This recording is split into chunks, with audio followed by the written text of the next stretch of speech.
இப்போ என்ன கேட்குறீங்க சொல்கிறேன்.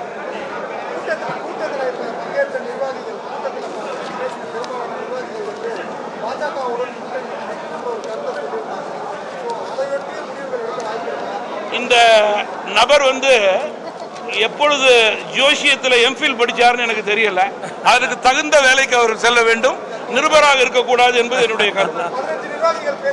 அதான் இவர் எப்படி இங்கே ஊடுருவினாரு, அதே தவறு. யார் என்ன பேசினான்னு எப்படி கேட்டாரு, சொல்றது பூரா தவறு. ஒரு பத்திரிகை நிருபர்னா அதுக்கு மேல சொல்ல முடியுமா? அது உங்களுடைய ஆர்வத்திற்கும் ஜோசியத்திற்கும் என்னால் பதில் சொல்ல முடியாது. என்ன கருத்து சொன்னாங்கன்னு தலைவர் என்ற முறையிலே இறுதி முடிவு நான் எடுக்க முடியும். யார் என்ன சொன்னாங்கன்னு பத்திரிகையும் தொலைக்காட்சியும் முடிவெடுத்தால் அது தவறான செய்திகளுக்கு நீங்களே உடந்தையாக இருக்கக்கூடாது என்பது என்னுடைய வேண்டுகோள். அதை காலையிலேயே பல பத்திரிகையிலே நாங்கள் பார்த்தேன். குறிப்பாக மூத்த பத்திரிகையாளர், நிருபர் ஏசியமோ ஜோசியமோ பேசக்கூடாது, நாடி பிடித்து பார்க்கக்கூடாது, உண்மை நிலையை கேட்டுக்கொள்ள வேண்டும். நீங்க கட்சியினுடைய கருத்து என்பது ஜனநாயக கருத்து. அதை தலைவர் என்ற முறையிலே நான் உள்வாங்கிக் கொண்டிருக்கிறேன். மூத்த தலைவர்களோடு கலந்து பேசி முடிவெடுக்கப்படும். அதுதான் உங்களுக்கு நாங்கள் கொடுக்கின்ற செய்தி. அதை நீங்கள் சரியாக போட்டால் ஜனநாயகத்திலே 4 தூண்களிலே நீங்கள் ஒருவர் என்று அர்த்தம். நிர்வாகிகள் அவரவர் சார்ந்த விருப்பம் இருக்கும். இதுதான் ஜனநாயகம்.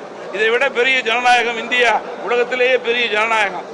ஏன் மாற்று கருத்து இருக்கக்கூடாது? எந்த கருத்து இருக்கணுங்கிறதுக்கு என்ன முக்கியம் இல்லையா? எந்த கருத்து இருக்கணும், இந்த கருத்து தான் இருக்கணுங்கிறதுக்கு என்ன முக்கியம்?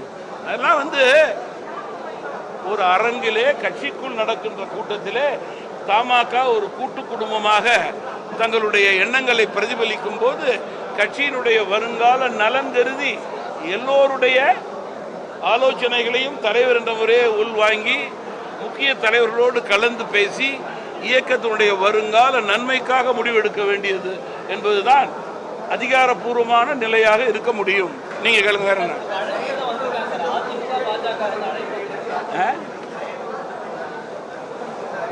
ஆமா ஆமா ஆமா. ஓஹோ, நீங்க உடனே சொல்லிடுங்க நம்பிட்டீங்களா? நீங்க அப்படிதான் நம்பிட்டு வந்திருக்காரு சார். அவர் எவ்வளவு கட்சி பார்த்துட்டாரு, எவ்வளவு சீனியர் மேன்.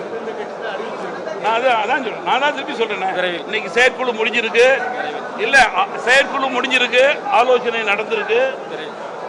நான் ஆலோசனை எல்லாம் உள்வாங்கியிருக்கேன். மூத்த தலைவர்களோடு கலந்து பேசி முடிவெடுக்கிறேன்.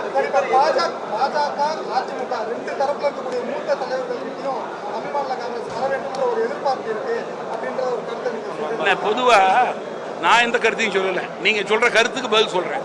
நீங்க சொல்ற கருத்துக்கு பதில் சொல்றேன்.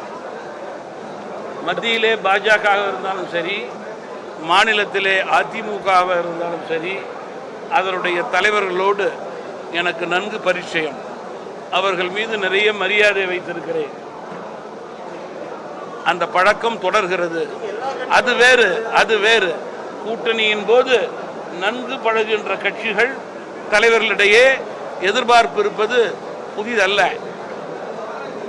நான் அது பெருமை அடைந்தாலும் எனக்கு என்று ஒரு கடமை இருக்கிறது. அந்த கடமை என்னவென்றால், என்னுடைய கட்சியினுடைய செயற்குழு உறுப்பினர்கள் அவர்கள் சார்ந்த ஆலோசனை, அதனை எடுக்கக்கூடிய முடிவே இறுதியான முடிவாக இருக்கும்.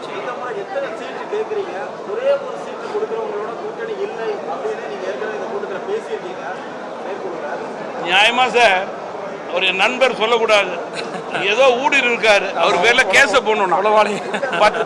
காவல் உங்க பேர்ல மட்டும் இல்ல, தவறான தகவல் கொடுத்த என்னுடைய கட்சி நண்பர் மீதும் போடணும். பொதுவா சார், தமிழ் இல்ல நான் தான் சொல்றேன்.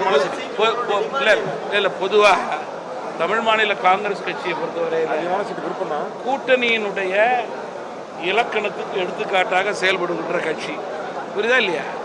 அதனால எங்களுடைய பலத்தை குறைத்து மதிப்பிடும் அளவுக்கு நாங்கள் கூட்டணியிலே எண்ணிக்கையை பெற மாட்டோம்.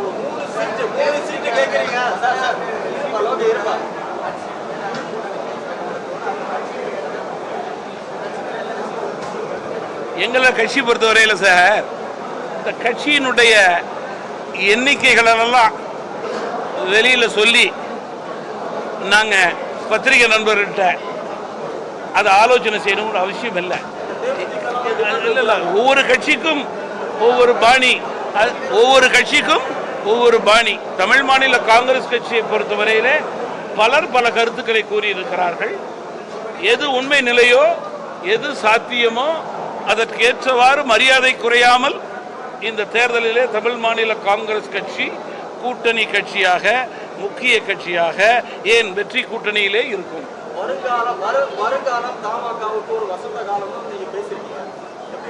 வெளியில ஸ்பீக்கர் இருந்துச்சா?